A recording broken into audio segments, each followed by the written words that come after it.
There is no such thing, and there's no such way to over pre-qualify a driver.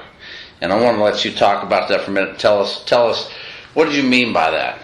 Right, and yeah, no, that's very, very true. What we're going to do here we're going to try to do a series of 4 of these, and it's going to be based on basic sales and basic sales principles that, quite frankly, and Scott and well, in fact, is every good recruiter I've ever seen, be it with whatever company we were with or whatever outside recruiter, inside recruiter, every good recruiter I've ever seen follows these basic concepts or basic rules. So, basically what it boils down to, if you think that, somehow you're not going to be able to follow this and you're going to do it a different way and be successful, I would find that very hard to believe, because I've never seen a good recruiter not follow this. So, is it important? Yeah, it's very important, especially if you want to last in this business and make money. What we're going to talk about is just a basic sales process of really anything you want to sell. It could be it from selling truck drivers, a particular job, or we're selling widgets. It's all the same. We're going to talk about qualifying properly on a driver. We're going to talk about giving a proper presentation to the driver. We're going to talk about closing a driver, and we're going to talk about following up. So there's 4 basic concepts or ideals on what we need to do in order to make money, have a driver come in, get hired, get processed, and you actually make money. But the first one we're going to talk about is qualifying. Now, as I've always said to everybody that we've ever trained or had anything to do with, all 4 of these steps are equally important. Qualifying, presentation, close, follow-up, all 4 of them are equally important. Just as if we've talked about before, if you're going to bake a cake, and you've got 5 or 6 things you've got to do in order to bake a cake to have a good cake, you can't leave out one of those processes in order to have a good cake. Because if you leave one of them out, something's going to happen to the cake. It's going to look funny, it's going to taste funny, something's going to be wrong. It's also true when you're hiring a driver. If you don't follow all 4 steps of what we're talking about, if you leave one of them out, or you're good at 3 but you're a little weak at the 4th one, or whatever, then the end result's not going to turn out the way you want it to be, which of course is you getting a hire and you making money. So all 4 steps are equally important. But having said that, if you could say that one of them is more important than the other 4, qualifying is by far the one you could point at and say that's important, more important than any other 3. Even though I would never tell you that, and I would never, really justify that or could argue it, but I could say, if I really had to, that qualifying is more important than the other 4. And it's simply because it's just like if you're going to meet somebody in life, if the first thing comes out of their mouth, you meet somebody new, the first thing that comes out of their mouth, pretty fast they come out across to you as good or bad. You like them or you don't like them, or you're in a neutral stance with them. Qualifying is basically, starting out in qualifying is basically the same way. When we're talking to a driver, especially a new driver we've never talked to before, he knows nothing about you, you know nothing about him.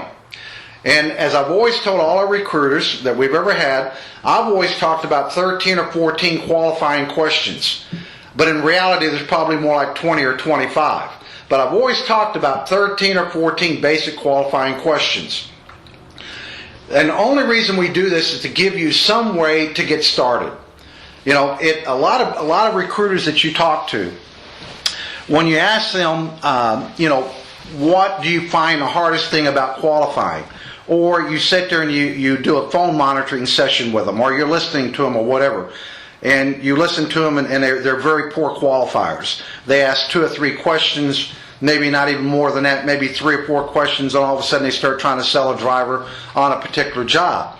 And so when you start talking to the recruiter about, why do you do that? Why didn't you go step 1, 2, 3, 4, 5, 6, 7, 8, 9, 10, or however many there is? Why didn't you do that? Well, really what it boils down to is they feel uncomfortable about it. They feel that if they start asking all these questions, the driver or the person they're talking to is going to feel uncomfortable. Therefore, they feel uncomfortable about asking all these questions. They're getting too personal. When in reality, it's exactly opposite. And I always like to use this as a great example because most people, or everybody I've ever talked to, truly understands. The ones that I always like to use to begin with, and there's not particular order, but to me there is, but you could ask it pretty much in any way you want to. The first question I always like to ask a driver is, who's he driving for? Who are you driving for? You're driving for whatever XYZ trucking company. You run over the road, or what do? How much do you stay out? Do you stay out 3 or 4 weeks at a time, or a week at a time, 2 weeks at a time? How long do you like to stay out? And when you get home, how much time do you like to take off? What is a company paying you per mile? How many miles a week is a particular company giving you? How are they paying you? You getting paid percentage, or are you getting paid mileage pay? And what is that percentage? Okay, or what is that mileage pay? Do you have full benefits? Where do you drive and where don't you drive? Where do you like to drive and where don't you like to drive? What do you haul? Drive-in, reefer, flatbed? What are you doing? What do you like to haul? In other words, there's all sorts of questions that we need to start asking this driver in order to get an idea of what he wants. Now, once we've done this with this driver, you can see now we are able to then turn and start talking to this driver about something that may interest him. In other words, he may bring up lease purchase to you. He may bring up that he wants to run over the road. He may bring up to you that he wants to be home every weekend. He may bring up to you that he's making 32 cents a mile and he's not making enough money. But once you've asked these 13 or 14 qualifying questions, okay, another great qualifying questions. Will you work for XYZ company? You've been there, you said, for 8 months. Who'd you work for before that? Who'd you work for before that? Who did you work for before that? You can actually get a 3-year, 4-year, 5-year work history from this guy, and all before you even get started as far as selling him on a particular job. A couple other things, and I like what you're saying. A couple other things, I don't know, we've talked about these, but, the questions like, where do they live, and how much experience do they have, and what's their driving record like, as far as tickets and accidents and incidents and criminal background, misdemeanors, qualifying the driver properly to begin with. How do we know we're not going to spend the next 30, 45 minutes or an hour, or maybe even the next 2 or 3 days on a driver that wouldn't qualify to drive for anybody? Simply because we never bothered, to qualify become even more important than what it's ever been before, because I have honestly found a number of drivers that even after I've qualified them, I found out that they've ended up lying to me. Now, certainly doesn't mean all drivers are going to lie to you. Certainly doesn't mean that drivers are not going to. We all know you're going to have X amount percent of both. But just like I was saying to Scott or you guys the other day, I feel that drivers are getting better because they've been turned down from so many different companies that they're now getting better at actually. Doesn't mean you don't want 15 or 20, but if you can get 3 or 4 good quality calls a day, and you do a great job with all 3 or 4 calls, and during that call, if you get along with the person very well, ask him for referrals. You never know what you're liable to get from the guy. I have never in my lifetime ever seen a good recruiter that was not a great qualifier. Never, ever have I seen one. Let me say it one more time. I've never seen a great recruiter. I've never seen an average recruiter that wasn't a great qualifier. So, if you want to be a good recruiter, you could take an average person that really knows nothing about sales and really doesn't have that kind of personality. They may even have a bland personality.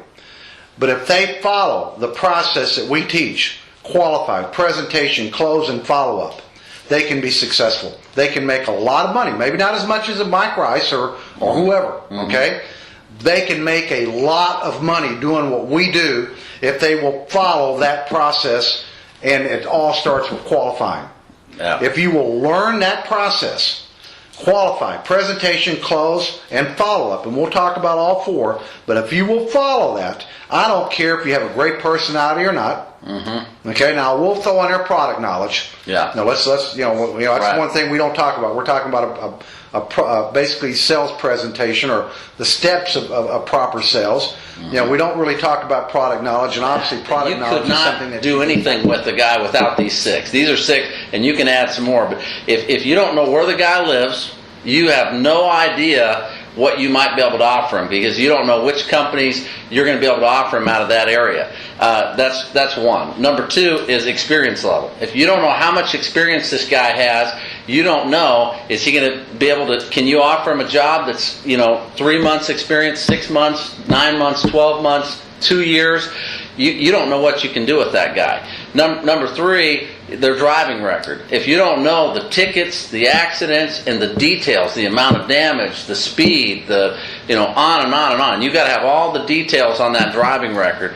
The background. If you don't know the misdemeanors, the felonies, when they happen, how much probation, any jail time, all of the questions that are vital, then you don't know which companies are going to take that guy and which ones aren't. Because each of them, as you said, they're similar, but they have slight nuances. There's little differences between them. And so if you don't know that, you can't do something with them. The number of jobs, how many jobs he's had in the last 3 years, 5 years, 10 years if we're talking about Sharkey. Each one's going to have a slight difference. And you could put this one first, really, but what the problem is, and we talked about that, the home time. Is it the home time? Do we need to talk to this guy? Should we be thinking about a regional job? Is it the fact he's not getting enough miles? Do we need to put him with a long haul company? He's running short haul stuff. So any one of those questions, and I mentioned 6, he's right, there's 14, there's probably, there may be more than that, but those are give you a list of qualifying questions. Leave it right there on your desk next to your phone. Believe me, over a very short period of time, you'll get very used to using those questions. And the more you use it, the easier to get, and the more you'll feel why it works and how it works. But whether you like it or you don't like it, whether you want to use it or you don't, trust me, you'd better use it if you want to make money.